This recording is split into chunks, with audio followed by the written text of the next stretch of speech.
And yet, with a big, big game coming up this week, the round of 16 of the UEFA Champions League is officially back. Barcelona are back in Europe. And wouldn't you know it, ladies and gentlemen, it is the team that we started our UEFA Champions League season against that we're playing once again in the round of 16. It is Newcastle United versus FC Barcelona once again at St. James's Park. And listen, I've done the preview, but I haven't actually brought a Newcastle fan the last time. But you know what I thought?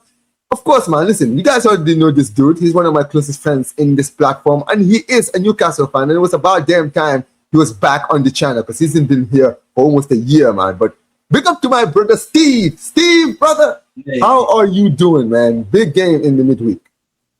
Yeah, I'm doing good. I enjoyed the football over the weekend. Not when my team was playing, but I got some successful hate watches today. But yeah, man. Overall, I'm doing good. Doing good. Just relaxing, chilling, really. Yeah, thanks for having me on. Appreciate it, man. Hey, listen, man. Listen, big game, obviously. I mean, listen, we're going to get into all of it. And listen, make sure you guys like the video, subscribe, guys. And also, go subscribe to Strasbourg Steve, guys. The link to his channel will be in the collab, guys. So make sure you guys go subscribe to him. He's always doing live streams. It's like, you know, he's always doing, like, obviously, the Newcastle games. He does, like, MLS games. Scotland. I was watching the Old Firm derby yesterday, right? Between you guys and Celtic. We're gonna get into it this morning. Yeah, for sure. But listen, we're gonna get into all of this because obviously we all know why we're here. We're here for the big game, right? In the Champions League, but back in the round of 16. Obviously, you guys did it the hard way. You guys reached the playoff rounds, absolutely destroyed Karabakh in the round of 32 or whatever it's called. I don't even know anymore. But basically, you guys absolutely destroyed them on aggregate. And yeah, once again, we do play each other. And I would say we're in the best side of the draw because obviously this is probably the hardest game that you guys are going to probably have in the entire Champions League if you guys do make a run in the Champions League. But what is your mindset going into this game? Because let's be real, right? Obviously, things haven't been looking good at Newcastle in England, right? In Premier League, you guys are not exactly, it's not looking good right now in the league and in the FA Cup. You just got eliminated in the FA Cup very embarrassingly after taking the lead. I watched the highlights of the game. What is your mindset going to this Barca game? Because I'm sure the confidence is not really high right now. No, yeah, confidence is at a zero, to be honest with you. My mindset going into the tie is if we want to have a prayer of advancing, and it might not even be enough, we have to score a bare minimum of 6 goals against you guys across the 2 games. A bare minimum of 6. Because you already scored 2 at our place, and I think you'll score 2 again. That's best case scenario, mind you. The most realistic best case scenario is like a 3-2 win or a 2-2 or a narrow loss. That's assuming you only get 2 goals, though. We're so easy to play through, just like you guys are with the high line thing, that goals will be the theme of the tie. I think there's going to be a shitload of goals. A lot of them might be consolation ones from us. But for me, like, we need to have our shooting boots on. Eddie Howe needs to get the lineup from the start correct because his in-game management is poor.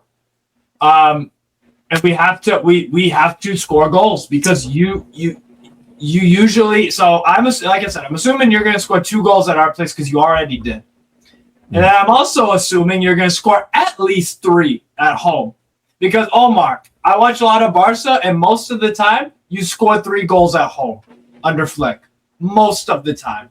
Yes, especially in the Camp Nou. Yeah, we score a lot of goals. Statistically, it's like 2.3 or 2.4 or whatever. Yeah. But like, you also had some 7s against Rayo Valladolid last year. Like so I bet the average under Flick, all competitions, home goals, you score about 3. And I'm just assuming, and again, that's best case scenario that you only score 3 goals at home. So that puts you at 5 goals. I think you'll score at least 5 goals across the tie. Best case scenario. We have to score at least 6 then. At least 5. We have to score at least 5 to have a shot at getting to extra time. And that might not be enough because you could get 7 or 8. As stupid as it sounds. We are just too easy to play through, bro. And the game yesterday we had against Man City has been a repeat of so many games this year. And people will say, oh, it's Man City. Even with a rotated team, they have a really good side out. Those 2 points are correct. My rebuttal is, no. That's not what I'm getting at. What I'm getting at is that I see a pattern of when Newcastle United take a lead in a Premier League game, we drop more losing points than anyone else. We drop points from winning positions. We're the worst at the Premier League in that. But like alongside Wolves and Burnley and Chelsea actually have a lot of drop points from winning position. A lot. Wow. That's our issue, is that when we score, we actually become worse a lot of the time. We become a worse team, which is insane.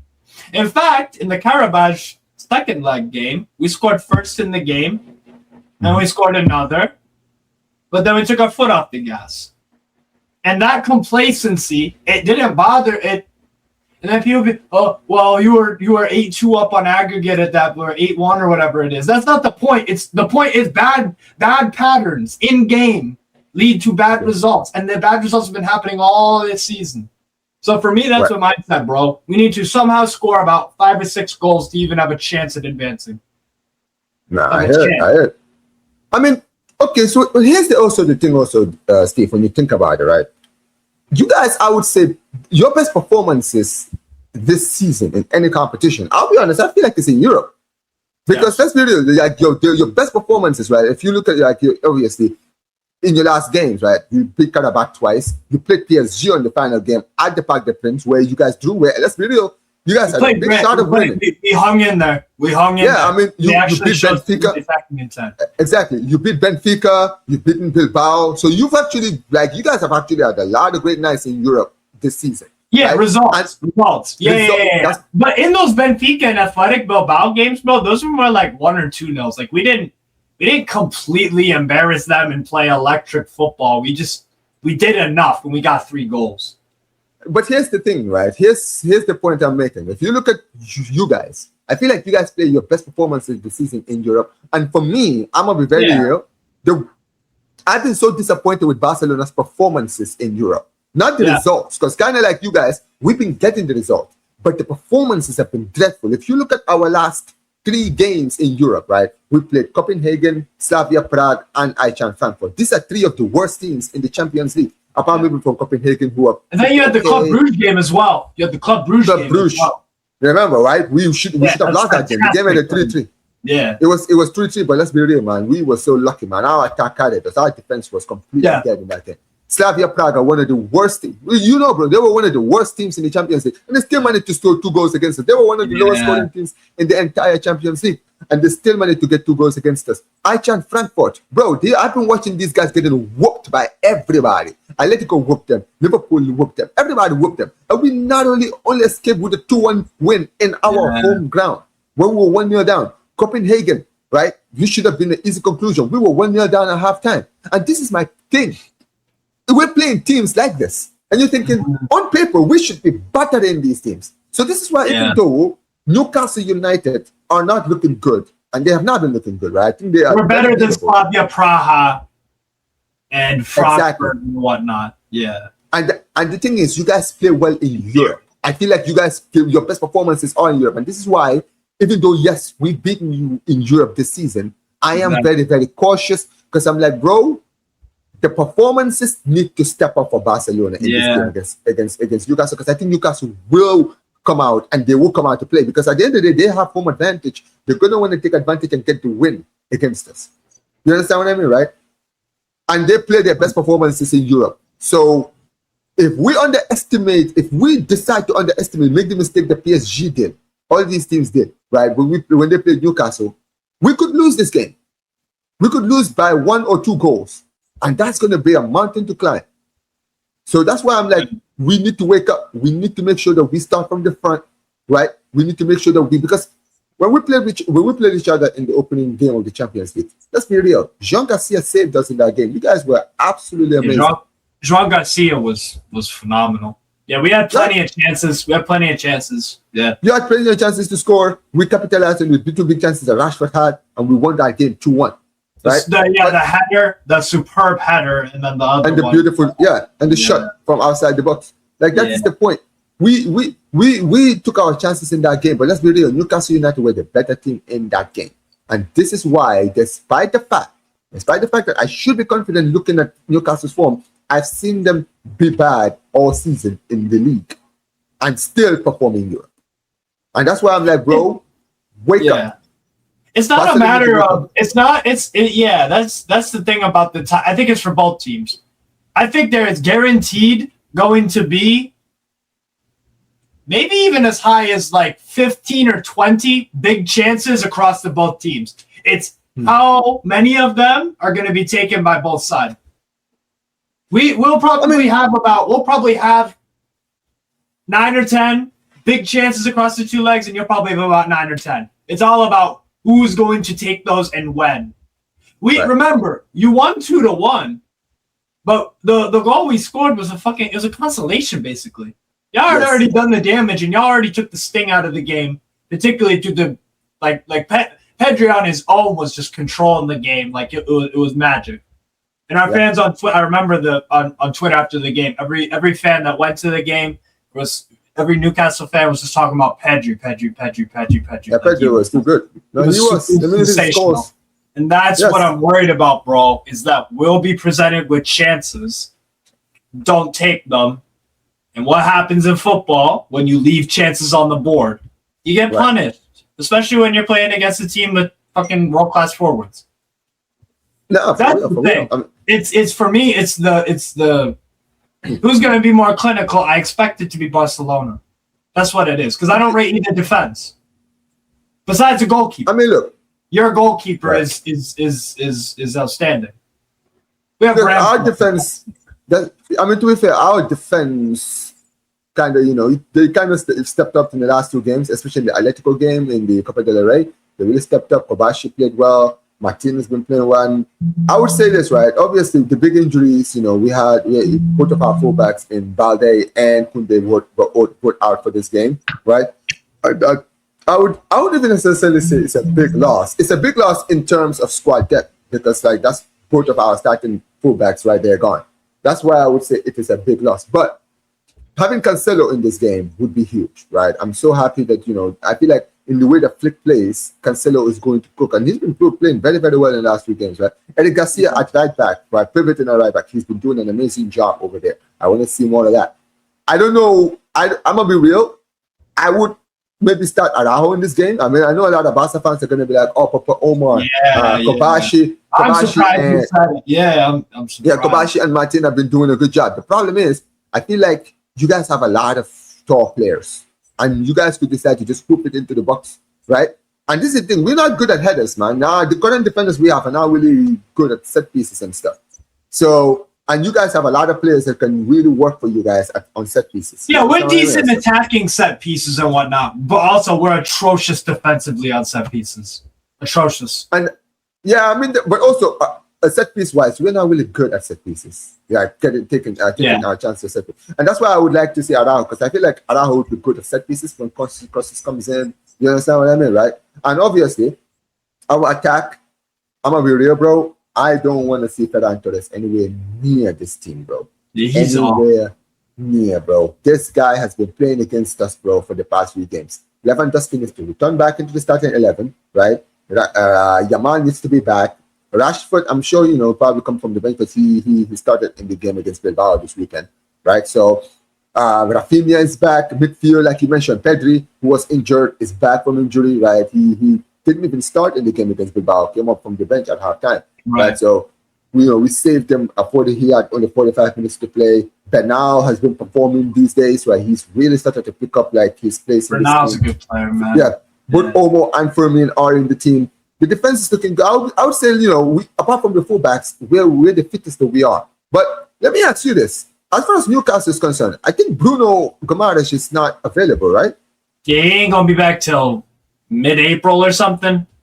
Yeah, so I think there's like two big names that I have. He's taking no part in the game.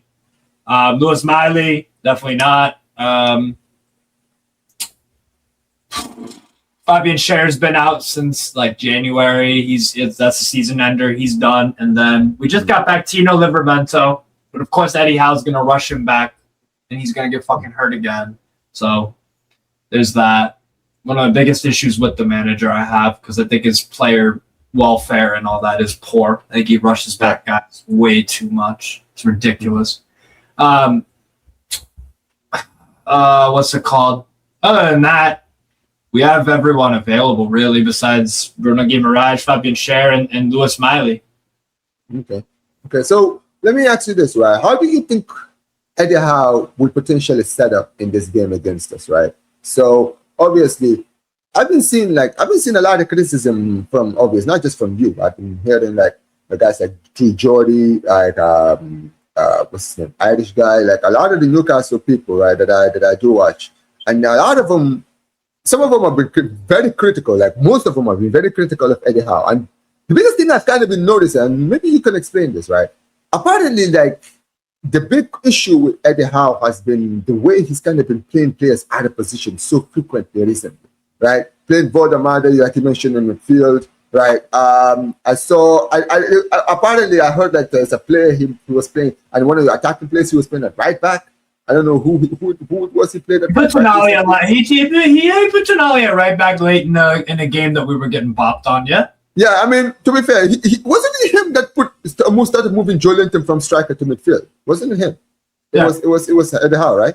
Eddie Howe. So, well, what's been going on recently? What is your mindset when it comes to the manager right now? Because it's not looking good right now. I feel like a lot of Newcastle fans are really beginning to turn on Eddie Howe right now. He just needs to go. Like, it's done. A good manager can do good things at a club, and then you have an expiration date. It's very, very clearly we're not going to get any better. The only thing that we can do now is somehow magically win the UEFA Champions League. Okay, fine. Then maybe he is some freaking English Sir Alex or English Pep, like some of my fans think he is. They just blindly back this guy, even though there's been signs of regression. Not even just lack of progression. That's if it was a lack of progression, if we're still doing decent, if we were contending for the Europa League spots, I'd be fine. Because it's like, okay, that's still all right. And you know what? Made a bunch of terrible purchases in the summer. But then I go back to, oh wait, you wanted these guys, so actually never mind. There's too much to go over in a short amount of time. But player welfare, again, he rushes players back from injury. In-game management, he is absolutely piss poor at. He is a dreadful identifier of talent, aka putting Voltemade in midfield, not just once, not just twice, not just three times. Like, he clearly he thinks it's good. He thinks there's something there when it's like Voltemade has never played good in midfield. I went to the Newcastle Everton game and I had to watch Voltemade in midfield, and I look at the guy and he genuinely looks confused. His body language playing in midfield, he doesn't know where to be. He always is like looking around and doing this. He's like it's terrible. And then in that Everton game, we started off with Joe Wellington left wing, Gordon striker, and Voltemade as like an 8. Like, I don't understand because Everton fucking wiped the floor with us, and they got an early header with Branthwaite. Well, it's awful. It's awful. Yeah, but like you just mentioned, because here's the thing, Voltemade, this is a guy who a season ago was being heavily linked to one of your other clubs, Bayern Munich, right? Like Bayern Munich have been. I'm sure they would have played in midfield. Like, I'm gonna be very honest with you, like, this dude was apparently supposed to be the next big thing in German football as far as strikers is concerned, and now he's been played in the field. So I don't know, man. I mean, we're gonna definitely, I feel like that's a conversation for another day. But for you, right? For you, Steve, in this game against Barca, which players in the Newcastle squad do you want to see step up if you guys have any chance of beating us in this game? Literally, every single player not named Lewis Hall needs to, and Sandro Tonali needs to step up, and actually Joe Ellington as well. Every single one of them needs to step up, and they have to play like a superb game. Guys like Gordon. What about Gordon? Exactly, Gordon. I want to actually see you have a really good performance against Barcelona. I want to actually see you really because he's got a bunch of Champions League GNA this year that everybody's hella impressed with, and it's like, all right, well, most of them are penalties and shit. The one against Barca was a consolation.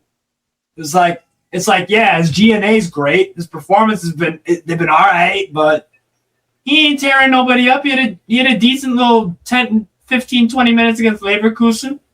He didn't stand up and he wasn't doing shit against Olympique de Marseille away or PSG away. In actual real tough games, he wasn't standing out. He wasn't he's just not that. He's not that guy. It's as simple as that. He's not that guy. Liverpool want him for $95 million. Apparently, I saw some rumor about that. They can have him. Oh my God, they can have him for $95 million. Imagine that. I mean, it worked well the last time they bought a player from you for that sort of amount. So, what could potentially go wrong? So I'm just saying. But okay, so very quickly, Steve, scoreline. What are you saying, bro? All right, so if Man City can beat us 3-1, I'll go with 4-1 Barcelona, you know. Hey guys. Right, listen, Steve is so toxic and negative. I'll go 4-1 Barcelona. Steve is so negative, guys. I have no reason to be positive. No reason. I hear it. What's your score prediction?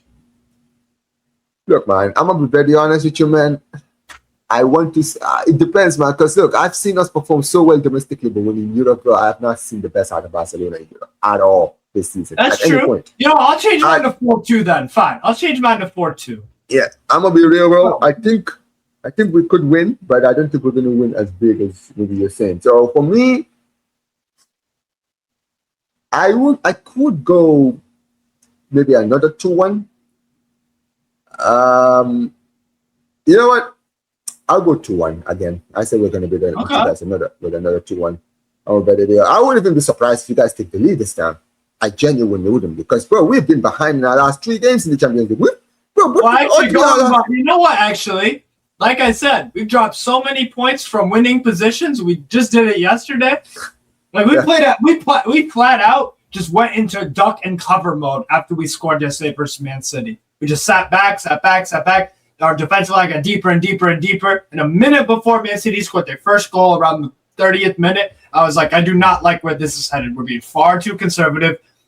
We have outlets and we're not using them to stretch the pitch. We're giving Manchester City absolutely nothing to think about or fear from a defensive perspective. This is only going to go one way. And look what happened. Yeah. I'm not gonna lie. So I feel like we could see Eddie Howe being set up the same way, because he's gonna want to get the first. He's gonna want to get the win. Yeah, we'll go for it out the gate.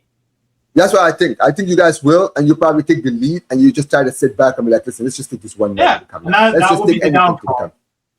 And yeah, I think that if you guys do this setup that way, you're gonna get destroyed, because just not what you want to do with Barca. With Barca, you want to be you obviously you're not gonna have. You don't like when teams attack you. Yeah, but also no. But it's not that we don't like that teams attack us. Most of the time, teams don't really attack us. What they do is they set up a plan because they know they're not gonna have the lot of the ball. They're gonna set up well, have a good structure. But also, when they do have the ball, it's with purpose. They got something to do. Yeah. They make us work, and that's how you need to be efficient and effective when you have the ball. When we played Atletico, that's exactly what they did. Yeah, we had most of the ball possession, but I promise you this: every time they had the ball, they always went forward, and that's why they destroyed us. Because every time they had the ball, they had a purpose to every single attack that they made. And I feel like that's what you guys are going to have to do. If you guys get the lead and you guys decide to sit back the whole game, you're going to get absolutely destroyed. Mm-hmm. That's not what you want to do against Barca. So, yeah, man. But listen, guys, let us know what you guys think about everything that me and Steve have talked about, guys. Like I mentioned, guys, go subscribe to Charles Box Steve, guys. Listen, my guy's always doing watch-alongs for all of the leagues, my legs. And this guy does the Japanese league watch-alongs. He's got MLS watch-alongs. And listen, I'm going to be joining him on the MLS watch-alongs very soon, because MLS is back.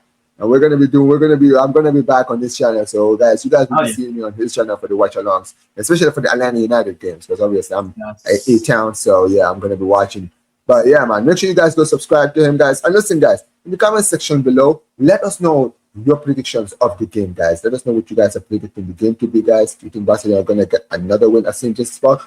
Do you guys think the game is going to end in a draw, or do you guys think that Newcastle United are going to get something out of this? Because they're going to have to get something if they want to have any hope. But hopefully not. But big up to my guy Steve every single time.